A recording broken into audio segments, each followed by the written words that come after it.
네, 오후장에 주목할 포인트들 하나씩 보면서 구체적인 내용 평가하고 종목 이야기 해가도록 하겠습니다. 오늘도 몇 가지 이야기를 준비를 했는데요. 일단 오늘 내용부터 볼게요. 예, 첫 번째 내용 확인하도록 하겠습니다. 방산주가 하나 에어로스페이스를 포함해가지고 정말 불을 뿜고 있는 상황인데요. 안 그래도 기대감이 있었는데 또 유럽에서의 방위력 강화 방산주가 오르면서 우리 방산주가 강한 흐름들입니다. 주식명가 MTNW 박영호 어드바이저 오셨는데요. 박영호 어드바이저 방산주부터. 그러니까요. 방산주는 조선 같은 경우는 좀 쉬는데 방산 같은 경우는 쉬지 않고 계속 가는데요. 네, 어떻게 봐야 됩니까? 트럼프 대통령이 우리나라뿐만이 아니라 유럽 쪽에도 그 일침을 날리는 모습입니다. 네. 트럼프 대통령이 나토 방위비를 우리가 다 부담하지 못하겠다라는 얘기를 하고 있고요. 그리고 또 이번에 우크라이나하고 러시아하고 전쟁에 종전에 개입을 하면서 EU를 배제를 했습니다. 근데 EU에서는 그래 전쟁이 끝나는 거 우리도 다 좋아라고 얘기했지만 우려되는 문제가 하나 있었죠. 뭐냐면은 지금 같은 상황에서 종전이 된다면 러시아가 침공을 한 다음에 미국이 개입을 해서 자기들이 쟁취한 그러니까 획득한 땅을 그대로 인정을 해주면서 이번에 종전이 된다면 앞으로도 러시아가 이런 행위를 계속할 수 있다는 이런 우려감이 있는 겁니다. 네. 자, 미국이 제2 아프간이 될 수 있다, 이런. 그런 얘기들이 지금 나오고 있죠. 하고 있잖아요. 네. 또 우크라이나뿐만이 아니라 동유럽 국가들도 이러한 것들에 소련하고 접경을 하고 있는 이런 국가들은 이런 문제들이 있을 거예요. 나토에서는 이런 상태에서 트럼프가 발까지 뺀다면 우리가 전력을 증강할 수밖에 없다라고 지금 의견을 모으고 있는데 네. EU가 국방비를 추가적으로 인상할 확률이 굉장히 좀 높습니다. 물론 트럼프 대통령이 워낙 변덕쟁이라서 이 정도 됐으니까 우리가 예전에 하던 대로 다시 돌아갈 거야 라고 할 수도 있겠지만 현재 앞으로도 이제 시작해서 이제 4년이나 남았기 때문에 4년 동안에는 무언가 준비를 해줘야 되겠다. 그리고 우리가 다들 이해했듯이 그래 미국이 그동안에는 국제 경찰 노력을 하면서 국제 어떤 문제가 생기면은 간헐적으로 개입을 하면서 어느 정도 일정 부분 안보에 유리한 역할을 해줬는데 이제는 그러한 의구심들이 그런 것들이 네. 이렇게 되는 거죠. 만약에 미국에서 지금처럼 안 하면은 우리는 어떻게 돼? 자체적으로 그죠. 우크라이나처럼 될 거야. 네. 라는 의혹감 때문에 자체 국방력을 증가시키는 거는 아마 앞으로도 계속 지속될 거다라고 보고 있거든요. 그런데 말입니다. 말씀하신 거 우리가 이제 다 알고 있고 그런 것들 반영하는데 근데 이제 방산주가 사실 많이 올랐다는 거죠. 이 밸류의 부담들을 지금 신규로 들어가기는 사실 좀 부담스럽단 말이에요. 그죠? 그럼 보유자의 영역이나 조정시 매수냐, 가지고 있는 분들은 좀 차익을 조금씩 실현해야 될 단계냐. 그 지점이 우리가 이제 궁금합니다. 아니, 동유럽 국가 EU에서 무기가 살 게 눈에 보이는데 지금 현재 사실 2, 3년 동안에 우리나라 방위 산업, 무기 체제들이 아주 빛을 발했거든요. 이전에는 그래 한국이 무기를 만들어 자기들이 만들어봐야 얼마나 만들어 미국하고 독일에 비교하겠어 했는데 이번에 호주라든지 그다음에 중동이라든지 이런 쪽에서 아주 극명한 실적 그러니까 실력이나 기술력을 뽐냈기 때문에 가격도 싼데 다른 거보다도 무기 급하잖아. 만들어주는 것도 빨리 만들어주네. 독일에다 주문하면 5년 걸리는데 한국에다 주문하면 2년밖에 안 걸리네. 이런 상태에서 지금 국방력에 문제가 생겼다고 하면은 저는 앞으로도 추가적으로 발출할 거다라고 보고 있거든요. 단기적으로 오른 거 걱정 안 하셔도 될 것 같아요. 이런 상태에서는 지금 이슈가 만들어지면서 추가적인 반등도 가능하다라는 전략에서 저는 우리 이제 국방 이런 무기체제 관련주들은 지속적인 관심이 필요하다라는 말씀 드립니다. 그러면 어떤 우주항공 방위상 중에서는 이제 어떤 기업을 좋게 보시는 거예요, 박영훈? 현대로템도 사실 전차라든지 이런 쪽에 있지만은 아무래도 하나 에어로스페이스하고요. 그다음에 하나 솔루션 이쪽으로 보면은 우리가 무기 체제 그리고 뒤에서 은근히 움직이기 시작하고 있는 풍산이라든지 이런 업체들로 국한돼서 보는 게 가장 효율적이지 않느냐 이런 생각합니다. 네. 좋긴 한데 쉼이 없어서 너무 달려가고 사실 보면 오늘 조금 스퍼트를 좀 과하게 하는 거 아닌가. 요금 조정 시의 매수 이런 얘기가 나올 줄 알았는데 뭘 고민하냐 이러셔가지고 세계 방위산업에 대한 강한 흐름들을 가지고 가셔서요. 네, 좋습니다. 네, 방산 얘기는 박 의원님만 듣고요. 다음 얘기 또 넘어가면서 두 분께 얘기를 할게요. 네, 다음 보여주십시오. 네, 방산 얘기 또 추가적으로 할 수 있으면 하고요. 그러니까 이제 방사는 계속 가는데 지금 조선이나 전력기기 이런 쪽은 조금 이제 숨고르기를 하면서 가는 거잖아요. 이것도 이제 조정이 이제 기회인가 이런 고민들이 있는 거잖아요. 예, 유진투자증권 서울 WM 권택중 수석 매니저 오셨는데요. 예, 권수석께서는 전력기기는 지금 어떻게 보세요? 네, 저는 지금 들어가시기 좋은 자리인 것 같습니다. 네. 단기 조정을 좀 받았죠. 뭐 HD 현대일렉트릭, 뭐 LS 일렉트릭 등 뭐 초과 변압기라든지 이쪽 관련된 산업에 있는 종목들이 전체적으로 좀 내려왔었죠. 오히려 지금은 기술적으로 봤을 때는 들어가시기 굉장히 좋은 자리다 이렇게 판단할 수 있을 것 같습니다.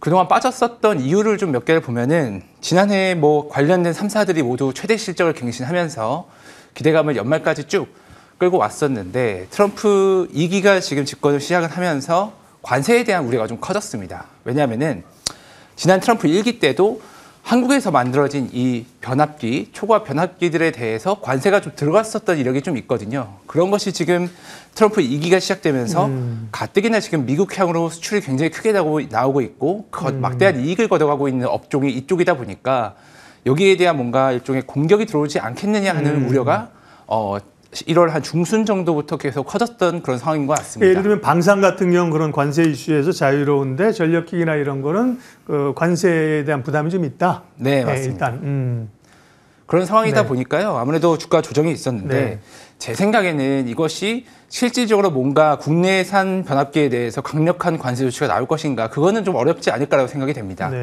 이유는 일단 현재 미국 현지 내부에서도 굉장히 지금 공급 부족 현상이 이어지고 있거든요. 그러면은 미국에 있는 유틸리티 업체들이 이런 배전망을 깔고 변압기를 설치해야 되는데 이거에 들어간 변압기 자체가 없는 상황인데 여기서 관세까지 올라가서 비용이 더 전가가 된다. 그렇다고 하면은 미국 입장에서도 손해가 될 수 있는 상황이다라고 보시면 좋을 것 같습니다. 따라서 이러한 관세 이슈는 물론 뭐 일부 업종에 대해서 좀 피해가 있을 수도 있는 중대한 사안이긴 하지만 적어도 이 변압기 관련된 섹터 유틸리티 쪽에서는 피해갈 수 있는 재료다 이렇게 보시는 게 좋을 것 같습니다. 그러면 그 가운데서 평상시에 이제 탑픽 종목은 어떤 겁니까? 네. 네, 저는 일단 HD 현대 일렉트릭 보고 있습니다. 사실 뭐 변압기 관련된 3사 모두 좋고요. 특히 이제 뭐 HD 현대 일렉트릭 같은 경우는 오늘 또 전일까지 조정을 받은 이후에 반등이 좀 나오고 있는데요. 현지에서의 생산 법인이라든지 이런 것들과 생산시설 확충들 이제 증설이 이루어지면서 올해 역시도 강력한 성장을 할 것이다. 이렇게 좀 전망이 되고 있는 만큼 HD 현대 일렉트릭 현재 40만 원 이하에서는 충분히 좀 접근 가능한 구간이다. 이렇게 보고 있습니다. 네, 박영호 위원님께도 이제 전력기기 관련된 얘기를 여쭙겠습니다. 여전히 조금 조정 시에는 매수 관점인지랑 그 다음에 HD 현대 일렉트릭이 누가 뭐래도 대장주였는데 조금 쉬는 동안에 LS 일렉트릭이 그죠? 쫙 치고 나가면서 그 안에서의 또 좀 종목 변화, 주도주의 흐름 변화가 있는가도 궁금합니다. 네. 사실 그 전력기기 하면 효성중공업, 그다음 HD 현대 일렉트릭, LS 일렉트릭, 일진전기 뭐 이 정도가 가장 컸었는데 이번에 실적 흐름들을 보면은 전반적으로 다들 좋았습니다. 4분기 실적이 좋았고 2024년도 실적이 그 보통 한 20에서 30% 좋아졌는데 지금 저는 권택중 그 수석 매니저 의견하고 저는 비슷하거든요. 뭐냐면 두려워할 거 없다. 또 말씀드릴게요. 트럼프 사실 관세 문제 때문에 상당히 모든 품목들이 어려움을 겪고 있는데 경쟁력을 가지고 있는 제품과 경쟁력을 가지고 있지 않은 제품을 우리가 구분을 해줘야 될 것 같습니다. 지금 전력기기 같은 경우에는 가격, 그다음에 납기 이게 전 세계 지금 최고 수준입니다. 만약에 독일에다 주문하면 5년 걸릴 거 저희 나라에서 2년밖에 안 걸리거든요. 미국에 또 마찬가지죠. 그리고 가격도 싼데 품질도 좋고 납기도 좋으니까 만약에 관세를 부과를 하더라도 독일 제품도 똑같이 관세가 올라갈 거고요. 물론 미국 제품하고는 경쟁력의 차이가 있겠지만은 미국에서 생산되는 물량보다도 오히려 한국에서 생산되는 물량을 갖다 쓰는 게 훨씬 더 유리하다라는 거죠. 가격 대비 관세를 포함한다고 하더라도 크게 차이 안 날 거다라는 생각이 듭니다. 그래서 저는 관세 우려감 지금 크지 않다라고 보고 있거든요. 이유는 경쟁력 있는 제품은 관세 걱정 안 해도 된다. 이런 그 전략으로 대응하시는 게 좋을 것 같습니다. 네. 전력기기도 그렇고 박영우 의원님이 상당히 공격적으로 장을 기본적으로 좀 흐름들을 좋게 보시는 것 같아요. 그죠? 얘기하시는 거는. 예, 이제 많이 네. 반영이 됐고요. 전반적으로 시장이 아직은 뭐 추세가 확실히 만들어지진 네. 않았지만은 악재들이 많이 반영되고 있는 구간이라서 추가적으로 시장이 뭐 급락하거나 이럴 확률은 뭐 모르겠습니다. 다른 어떤 특별한 임팩트가 없다면 네. 저점에서 꾸준히 반등할 확률이 높다 이렇게 보고 있습니다. 네. 지금 뭐 방산, 조선, 전력 이 세 개가 이제 핵심 그 어떤 대장 섹터 아니겠습니까? 그에 관한 얘기들을 먼저 풀어봤고요. 예. 또 다음 이야기로 이어가도록 하겠습니다. 어휴, 뭐 불닭볶음면이 한 판을 다 깔았네요. 삼양라면이 뭐 기세 좋게 정말 가고 있고요. 음식료 중에 110만 원까지 삼양라면 목표가를 이제 올렸더라고요. 이제 음식료하고 화장품까지 뭐 관세 우려, 뭐 실적 얘기가 이제 기회가 뭐 있나를 먼저 살펴보도록 하겠습니다. 현택중 수석께서는 네 어떻게 근데 음식료는 그런데 화장품은 글쎄 조금 관심이 좀 최근에 들어간 것도 같고요. 네. 네, 먼저 일단은 음식료 대장은 역시나 지금 삼양식품이죠. 네. 뭐 보니까 투자 주의까지 먼저 맞아가면서 굉장히 급등을 하고 있습니다. 지금 100만 원을 향해서 가는 듯한 뭐 그러한 차트 흐름을 보여주고 있긴 한데요. 저도 워낙 많이 오르다 보니까 이게 지금 밸류가 적정한가 더 갈 수 있을까에 대해서 좀 고민을 해봤는데 실제로 지금 나오고 있는 가이던스나 이런 것들 그리고 매출액 성장률 추이를 봤을 때는요.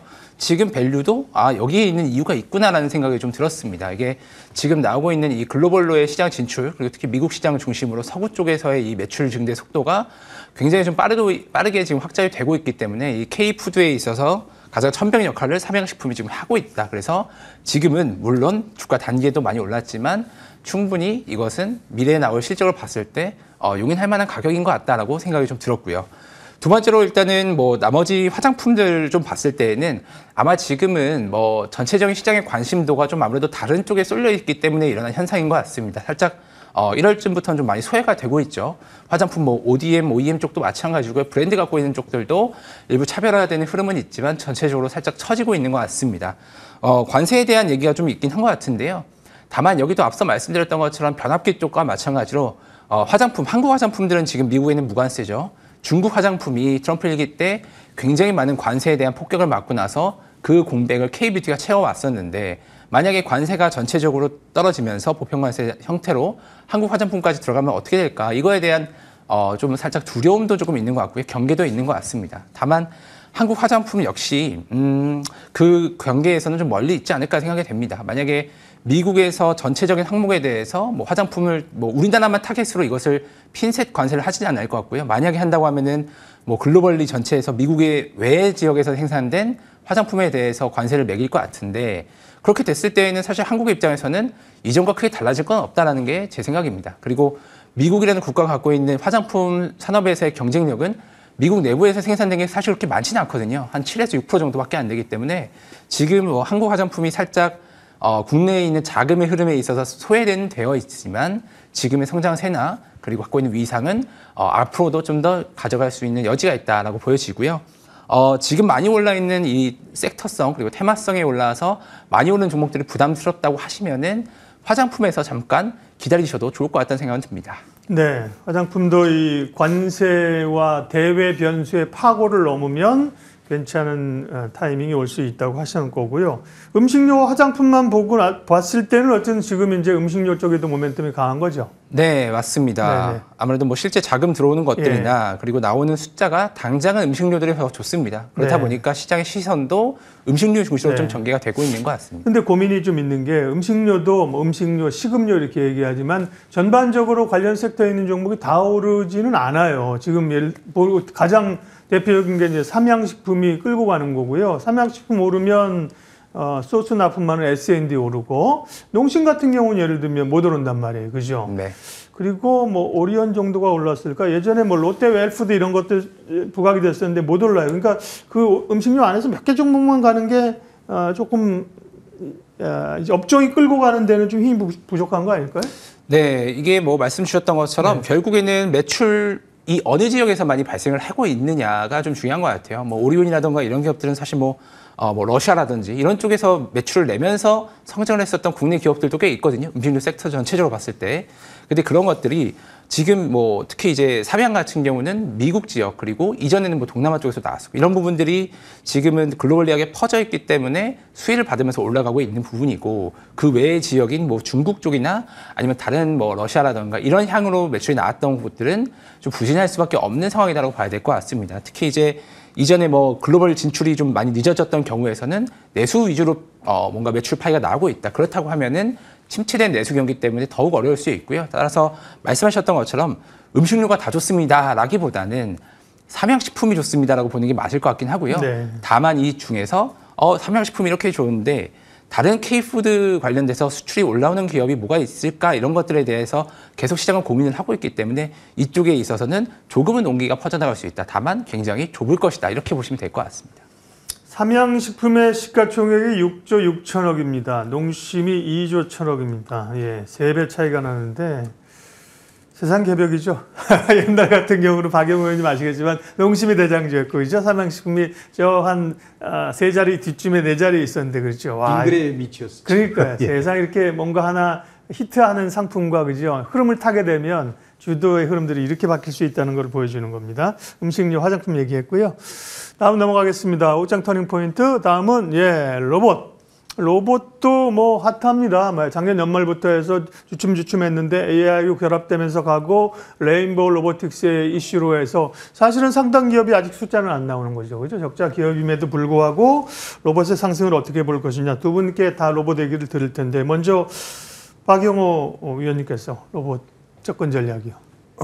로봇은 우리가 이제 한 두 가지 포인트를 보면 좋을 것 같습니다. 과연 로봇이 활성화될 것이냐. 지금 로봇이 왜 시장에서 이슈가 되고 있느냐. 이렇게 두 가지 포인트로 보면 좋은데 로봇이 활성화될 거라는 데 대해서는 누구도 이의를 달지는 않을 겁니다. 예. 근데 지금 현재 로봇이 활성화될 거냐 안 될 거냐 이게 문제인데 이전에 그 삼성전자가 사실 레인보우 로보틱스를 인수하면서 불을 당겼다는데 이전에도 로봇에 대한 이슈는 굉장히 많았습니다. 테슬라를 비롯해서.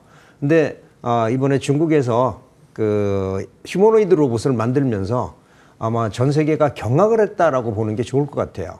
기존에 우리가 동영상이나 이런 데 뉴스로 보고 있던 그런 로봇, 휴머노이드 로봇계보다는 한 단계 레벨업된 이런 로봇들이 나오면서 전 세계가 로봇 경쟁에 뛰어들었다라고 보는데 우리가 봐줘야 될 건 뭐냐. 과연 중국에서는 그 로봇계라든지 이런 시스템이, 로봇 시스템이 지금 현재 산업에 전반적으로 굉장히 많이 들어갈 거냐. 저는 그렇지 않다라고 보거든요. 아직도 중국은 인력으로 제조하는 이런 것들이 많은데 서구는 그렇지 않다라는 거죠. 자, 그럼 서구에서 그렇게 잘된 로봇들을 중국 로봇들을 사용을 할 거냐? 저는 안 할 거다라고 생각을 합니다. 그래서 지금 서구 쪽이나 아니면 뭐 유럽이나 미국이나 우리나라도 마찬가지고요. 이런 쪽에서 로봇 산업이 발전할 텐데 중국은 배제가 될 거다라고 보고 있습니다. 이 상황에서 국내 로봇 업체 한 단계 레벨업 할 거다라고 보고 있거든요. 이 로봇은 제가 작년 연말부터 지속적으로 2025년도에는 로봇을 보자. 왜? 인공지능과 결합될 거다라고 했는데 이게 지속될 것이다. 이런 전망으로 투자하는 게 맞다라고 봅니다. 로봇 관련주 가운데서는 로봇 관련주도 많거든요. 이제 상장을 많이 해가지고요. 네. 처음에 몇 개 안 됐는데 오늘 뭐 불을 뿜고 있어요. 유일 로보틱스는 상한가 들어갔고요. 휴림 로봇, 큐렉서 10% 이상 강한데요. 로봇 관련주 가운데 탑픽 몇 개만 얘기해 주세요. 제가 로봇 관련주를 얘기하면서 유일 로보틱스하고 로보티즈하고 두 가지 종목을 말씀드렸습니다. 유일 로보틱스 같은 경우에는 새롭게 변하는 회사다라고 말씀을 드렸고, 그리고 이제 대기업의 지분이 있다라고 말씀을 드렸고요. 그리고 로보티즈 같은 경우에는 중국의 부품들이 들어오지 않는다면은 로봇의 모듈화를 국내 유일하게 지금 제조 생산하는 회사라서 이 회사가 확실히 그 실적이 좋아질 거다라고 보고 있거든요. 물론 기타 회사들도 상당히 좋지만 제가 탐방 가고 전시회 직접 다녀와서 본 눈으로 봐서는 역시 그 유일 로보틱스하고 제 생각에는 로보티즈 두 개가 집중하는 게 낫겠다라는 생각이 좀 듭니다. 네. 권 수석께도 로봇 얘기 물어볼게요. 레인보우 로보틱스에 대한 기대감은 상당히 시장에 아직까지 살아있습니다. 그러나 한 종목으로는 이 기업만 가지고는 안 된다. 다른 기업은 뭐가 있을까 보고 있었더니 옆에서 오늘은 상당히 강하게 가는데요. 사실은 로봇주가 기관이나 외국인 특별히 이렇게 구조적으로 들어오면서 가는 흐름은 아니잖아요. 약간 좀 수급적인 테마 섹터가 있기 때문에 어떻게 대응하면 좋을까요? 네, 일단은 휴머노이드는 이미 주가 많이 올랐죠. 네. 굉장히 반영이 많이 됐다고 생각은 됩니다. 실제 재무제표를 보고는 투자하기는 좀 힘든 그런 뭐 국면에 이른 것 같은데요. 뭐 로봇도 여러 가지 세분화가 되는 것 같아요. 예를 들어서 지금 가장 각광받고 있는 휴머노이드와 AI의 결합이 있고요. 두 번째로는 전통적으로 이런 스마트 팩토리에 들어가는 뭐 로봇 팔 같은 경우가 그렇게 되겠죠. 뭐 자동차라든지 완성차 공장에 들어가는 경우. 그리고 마지막으로 또 하나 최근에 많이 올라오는 것들이 의료 관련된 수술 로봇들이 있는 것 같습니다. 지금 사실은 이제 국내 기업들이 수술 로봇 관련된 시장에 뛰어든 지는 꽤 됐습니다. 뭐 미래컴퍼니, 큐렉소, 고형 이런 기업들이 지금 수술 로봇 시장에서 그래도 실제로 숫자를 만들어내가고 있는 기업이라고 볼 수가 있겠는데요. 저는 그중에서도 지금 주가 많이 올라오고 있는 큐렉소 한번 더 관심 있게 보시면 좋을 것 같습니다. 수술 로봇이라고 하면은 미국에 있는 역시나 이제 뭐 다빈치가 있겠죠. 여기가 글로벌리 점유율 1위지만 국내에 있는 기업들도 하나둘씩 매출액 램플러스를 만들어가면서 좋은 움직임을 만들어내고 있거든요. 지금 휴머노이드를 필두로 해서 폭발적으로 늘어나고 있는 이 시장의 관심이 다음 스테이지에서는 지금 의료 쪽으로 그리고 수술 로봇 쪽으로 올 수 있는 가능성이 좀 있다 이렇게 좀 판단을 하고 있습니다. 다만 이제 앞서 말씀드렸던 것처럼 여기 시장의 지금 움직임은 결국에 이제 기대감이거든요. 네. 기대감이 가장 중요한 내러티브로 작용을 하고 있기 때문에 조금이라도 이게 끊어지면은 주가 확 무너질 수 있는 그런 부분도 있습니다. 그렇죠. 그래서 유의하시면서 지금은 하나씩 보시면 좋을 것 같습니다. 변동성은 좀 있을 수 있는 섹터의 성격을 기억을 하고 계시라는 의미였고요. 예. 오늘 시장에서 소위 뭐 핫한 섹터들 얼추 다 점검을 한 것 같습니다. 다음에 종목으로 넘어가도록 하겠습니다. 두 분의 관심 종목, 공략해 볼 만한 종목. 박영호 의원님은 아까 이제 로봇 관련하면 제가 여쭤봤었는데 유일 로보틱스를 연초에 얘기하셨는데 그에 비하면 최고가가 66%까지 정말 불을 뿜고 있고요. 오늘 관심지 말씀해 주십시오. 오늘은 사실 탐방 다녀온 기업에 대해서 설명해 드리려고 하는데요. 네. 2차 전지 상당히 좀 어렵습니다. 하지만은 이제 2차 전지 쪽에서 우리가 봐야 될 건 실리콘 음극재다라는 말씀 드리는데 제가 탐방 다녀온 그 회사는 실리콘 음극재 게임 체인저다라는 말씀을 좀 드리고 싶습니다. 이름은 나노브릭이라는 회사입니다. 이 나노브릭은 나노 신소재 기반 기능성 신소재를 개발하는 업체고요. 복합 나노 실리콘 음극재 제조 기술을 확보를 했습니다. 이 복합 나노 음극재의 그 실적이나 그 성능을 보면은 일반적으로 SiOX라든지 이런 그 실리콘 음극재 같은 경우 여러분들이 아시지만은 부피가 커지거나 팽창이 돼서 그다음에 지속적으로 충방전이 되면은 이렇게 우리가 얘기하는 밀도가 떨어지는 문제가 생기는데 복합 나노 실리콘 음극재 같은 경우에는 충방전 횟수가 저렇게 지속되더라도 용량이 3,000 그러니까 기존의 흑연보다는 한 7배 정도 되고요. 기존의 실리콘 음극재에 비해서는 한 3배 이상 되는 용량을 지속적으로 유지하고 있는 게 이게 그 복합 나노 실리콘 음극재입니다. 이거를 지금 국내에서 유일하게 지금 생산하는 회사가 나노브릭이라는 회사인데 이 글로벌 배터리 제조업체에 테스트를 지금 진행을 하고 있고요. 글로벌 S사에서는 테스트가 완료가 돼서 이번에 그 양산 설비만 되면은 공급하기로 가능성이 상당히 있다라고 합니다. 양산 설비는 2025년 9월에 양산 설비 준공 예정이고요. 만약에 된다면은 저는 그 실리콘 음극재의 게임 체인저다 이런 말씀 좀 드리고 싶습니다. 자, 1차 목표가는요, 4,000원 정도 설정을 해드리고, 손절가는 2,000원 정도 설정해 드리는데, 이제 2차 전지 어디에 우리가 집중해야 된다? 실리콘 음극재에 이제 집중을 하자라는 말씀 드립니다. 나노브릭 관심지였고요. 권택중 수성은 한화 엔진을 작년 10월 시간이 좀 됐습니다만 사실 그때부터 이제 사실 주가가 올랐습니다. 조선주 가운데서도 뭐 엔진이나 이런 기자주 쪽이 굉장히 강해서 86%의 수익률을 기록을 해주었고요. 예, 오늘 관심주 이어가시죠. 네, 오늘은 솔리드 종목을 준비했습니다. 최근에 주가 좀 올랐죠. 이게 솔리드 하면 사실 이제 뭐 5G 관련된 장비주로 기억하시는 분들이 많이 있습니다. 그러면서 동시에 테마가 꺼지면서 주가 많이 조정을 받은 이후에 최근 들어서 올라왔는데요. 올라온 이유는 지금 두 가지 이유가 있습니다. 하나는 트럼프 2기 집권이 시작되면서 중국산 통신 장비의 배제에 따른 반사수의 오픈런 시장에 대한 확대 기대감 이런 것들이 첫 번째로 꽂아볼 수가 있겠고요. 두 번째로 지금 또 하나 주목을 받고 있는 거는 이 양자 암호 관련된 기대감이 있습니다. 동사의 경우는 이제 크립토랩이라고 하는 양자 암호 관련된 스타트업의 지분을 보유한 것으로 알려져 있는데요. 더불어서 해당 기업에 대해서 장비 발주라든지 이런 시너지 효과를 기대가 좀 되고 있는 것 같습니다. 동시에 이제 국내의 많은 기업들 중에서 특히 통신 기업들, SK 등을 필두로 이 양자 암호 관련된 통신 시장에 많이 뛰어들고 있는데 해당 부분에 있어서 주요 벤더로 참여를 하고 있기 때문에 솔리드 같은 경우는 이 양자 관련된 기술에 흐름에서 집중을 받고 있는 하나의 기업이다. 장비 기업이다라고 기억을 하시면 좋을 것 같고요. 실적도 사실은 괜찮습니다. 네. 지금 뭐 8,000원 좀 더 언더 정도에 있는데 포워드 기준으로 봤을 때 한 12배 정도 되거든요. PER 기준으로. 그러면은 충분히 용인할 수 있는 밸류다라고 판단이 좀 들고요.